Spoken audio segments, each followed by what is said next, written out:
पोरण काय जॉब बिबचा काय करायचं काय कुठंच नाही काय. होय मेला. तरी माझ सकाळी फोन आला होता विजयबाईकडनं. काय म्हणून? जॉब साठी वेकन्सी काहीतरी म्हणत होतं. कुठं आहे पण? आहे पैकडेवाडीतच आहे. बघूयाच.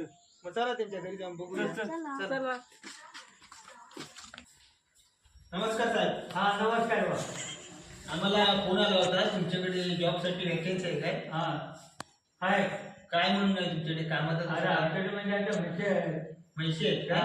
म्हशींचं कसं काय पहिलं काय काम आहे? काय तिच्यासाठी शेण काढायचं पहिलं. शेण काढायचं आहे हा, काय? आणि झाडू मारायची. हा हा हा कोण काढायचं काय शेण काढायचं? चालेल. आता काय पैसे पाहिजे तर पैसे पाहिजे तर तुम्ही काय काय मागा आता काय आता? बघायचं पुढं होतं. आमचं शिक्षण 15वी आहे दोघांचं हा. आणि यांचं आता 12वीची परीक्षा दिलेली. चालेल ना तुम्हाला? हा, चालेल ना. चालेल ठीक आहे. चालेल ना रे?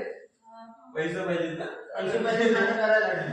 बरं मग तुमच्याकडे पगाराचं कसं काय? पगार तुम्हाला तुमच्या याच्याप्रमाणे 5,000-6,000 रुपये देईल. 5-6 हजार तर आम्हाला परवडणार नाही हो. तो मग काय अरे मला 5,000 काय? गेल्या महिन्यात आपण जामी कमवून प्रत्येकाने 18,000 कमवलेलं. हो. मला 5,000 देतो. 5,000 रुपये आम्हाला जमणार नाही. 5,000 देणार? नाही गेल्या महिन्यात आम्ही त्या दिनकर पायकड्याच्या हा. 18,000 रुपयाच्या प्रत्येकांचा आणखी जोडला. आणि त्याला काय येत ना?